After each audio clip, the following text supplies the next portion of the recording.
தண்ணீர் டிவி பார்வையாளர்களுக்கு வணக்கம். நீண்ட ஒரு இடைவெளிக்கு பிறகு இப்ப நான் உங்களை சந்திக்கிறேன். இது சினிமா செய்திகள் அப்படிங்கிற ஒரு நிகழ்ச்சி மூலமா உங்களை நான் இப்ப சந்திக்கிறேன். இந்த சினிமா நிகழ்ச்சி அப்படிங்கிற இந்த பகுதியில் இன்னைக்கு ஒரு 3 பிரபலங்களை பத்தி தெரிஞ்சுக்க போறோம். அதனால இந்த செய்தியை பாருங்க. நம்ம சேனலை முதலா பார்க்கறதா இருந்தா முதல்ல சப்ஸ்கிரைப் பண்ணுங்க. அப்புறம் நிகழ்ச்சியை பார்த்துட்டு லைக் பண்ணுங்க, ஷேர் பண்ணுங்க, கமெண்ட்ஸ் பண்ணுங்க. இப்போ சினிமா செய்திகள் அப்படிங்கிற நிகழ்ச்சிக்கு போகலாம் வாருங்கள்.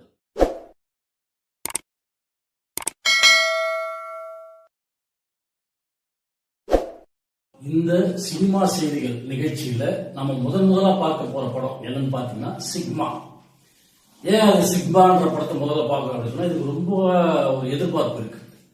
காரணம், இந்த படத்தின் மூலமாக தமிழக முதலமைச்சர் விஜயின் மகன் ஜேசன் சஞ்சய் இயக்குநராக அறிமுகமாகிறார். அதனாலதான் இந்த படத்துக்கு பயங்கரமான எதிர்பார்ப்பு இருக்கு. முதல்வரோட பையன் டைரக்ஷன் பண்றாரு, இந்த படம் எப்படி இருக்கும் அப்படிங்கிற பயங்கரமான ஒரு எதிர்பார்ப்பு சிக்மா அப்படிங்கிற இந்த படத்துக்கு இருக்கு. இந்த படத்தை லைகா புரொடக்ஷன் சார்பாக சுபாஸ்கரன் அவர்கள் தயாரிச்சிருக்காரு. அது மட்டும் இல்லாம இந்த படத்துல சந்தீப் கிருஷ்ணனும் பிரியா அப்துல்லாவும் ஜோடியா நடிச்சிருக்காங்க. கதாநாயகியா ஜோடியா நடிச்சிருக்காங்க. இவங்க மட்டும் இல்லாம டான்ஸ் மாஸ்டர் ராஜசுந்தரம், சம்பத் போன்ற பிரபல நட்சத்திரங்களும் இந்த படத்தில் நடிச்சிருக்காங்க. இதுக்கு தமன் இசையமைச்சிருக்கிறாரு.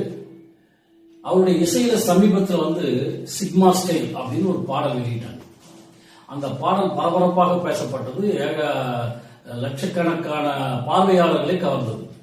காரணம் என்னன்னாக்கா, அந்த பாட்டுல சந்தீப் கிருஷ்ணனும் பிரியா அப்துல்லாவும் மட்டும் இல்லாம டைரக்டர் ஜேசன் சஞ்சயும் சேர்ந்து டான்ஸ் ஆடிக்கிறார். அதனால அந்த பாட்டுக்கு அவ்வளவு ஒரு வரவேற்பு கிடைச்சிருக்கு. அப்போ இந்த படத்துக்கு எவ்வளவு எதிர்பார்ப்புகள் இருக்கும் என்பதை நாம் அறிகிறோம். தமிழக முதல்வரின் மகன் இயக்கி இருக்கும் இந்த படம் மாபெரும் வெற்றி அடைய வேண்டும். அதற்கான ஏற்பாடுகளை தயாரிப்பு நிறுவனம் செய்து கொண்டிருக்கின்றது.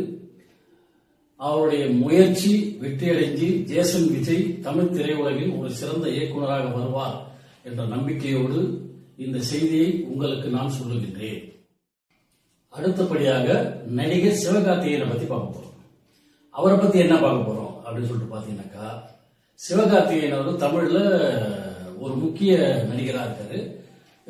முதன்மை இடத்தை நோக்கி போய்கிட்டு இருக்கிற ஒரு சிறந்த நடிகராக இருக்காரு.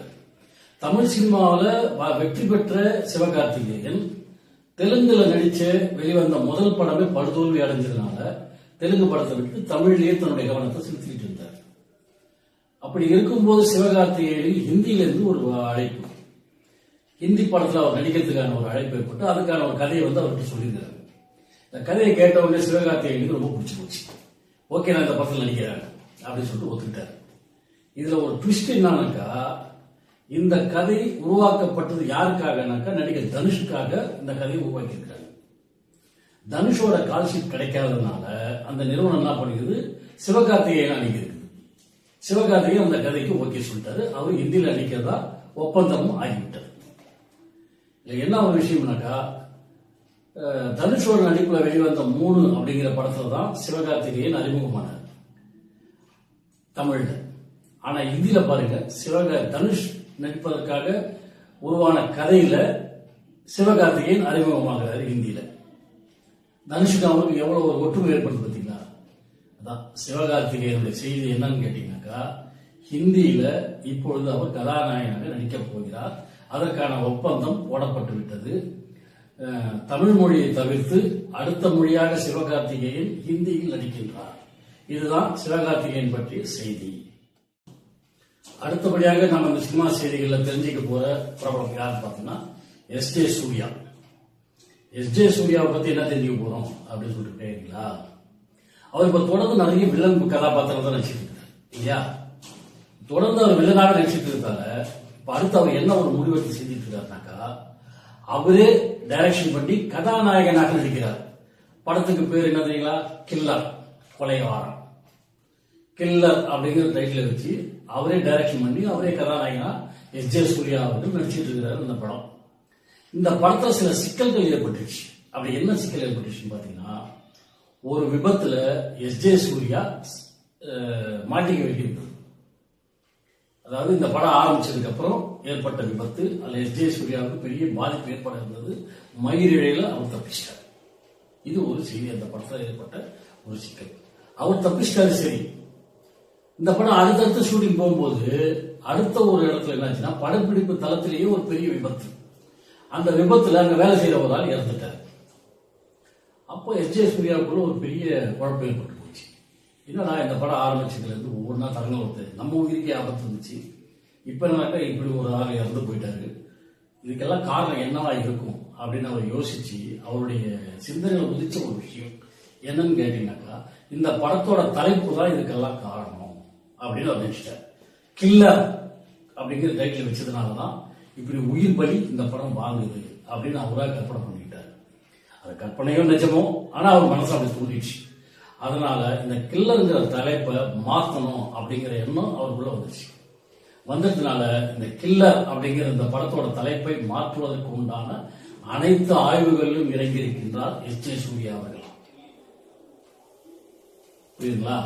கில்லருங்கிற தலைப்பால நரபலி வாங்கதான் இந்த படம். இப்படி ஒரு எண்ணத்தோட படத்தோட தலைப்பை மாற்றுவதற்கு ஏற்பாடு செய்து கொண்டிருக்கின்றார் எஸ்.ஜே. சூர்யா. அவருடைய சிந்தனைகள் அந்த அளவுக்கு தெளிவாகிவிட்டது. வில்லனாக நடித்துக் கொண்டிருந்தவர் கதாநாயகனாக நடித்து இயக்கிக் கொண்டிருக்கும் படம் தான் கில்லர் என்பதை இந்த செய்தியின் மூலம் உங்களுக்கு நான் தெரிவிக்கின்றேன். இப்போ சினிமா நிகழ்ச்சியில நம்ம 3 பேரோட படங்களை பத்தி அழகா பார்த்திருக்கோம். ஒன்று ஜேசன் சஞ்சயோட சிக்மா, 2வது ஹிந்திக்கு பிரவேசம் செய்யக்கூடிய சிவகார்த்திகேயன், 3வது தலைப்பை மாற்றுவதற்காக ஆய்வில் இருக்கும் எஸ்.ஜே. சூர்யா ஆகிய இந்த 3 செய்திகளை இந்த சினிமா நிகழ்ச்சியில் நாம் தெரிந்து கொண்டோம். இன்னும் பல நிகழ்ச்சிகளை வரும் சினிமா நிகழ்ச்சிகளில் தெரிந்து கொள்வோம் என்று கூறி விடைபெறுகிறேன். நன்றி, வணக்கம்.